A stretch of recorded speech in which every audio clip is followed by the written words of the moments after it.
We'll guide you through how to enable Conversation View in Gmail. If you find this helpful, consider subscribing and liking the video. First, open your web browser and go to the Gmail website by typing mail.google.com in the address bar.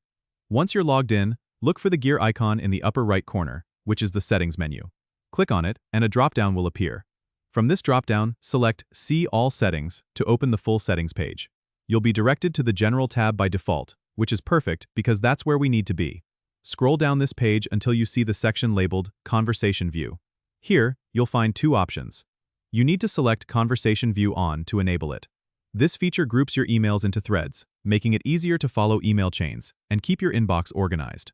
After selecting Conversation View On, scroll down to the very bottom of the page and click on Save Changes. Gmail will refresh, and you'll notice that your emails are now neatly grouped into conversations, providing a cleaner look to your inbox. If at any point you decide you prefer seeing each email separately, you can easily return to this setting and choose Conversation View Off. Just remember to save your changes again. That's it. You've now successfully enabled Conversation View in Gmail, which should help streamline your email experience by grouping related emails together. Don't forget to subscribe and comment if this helped you out.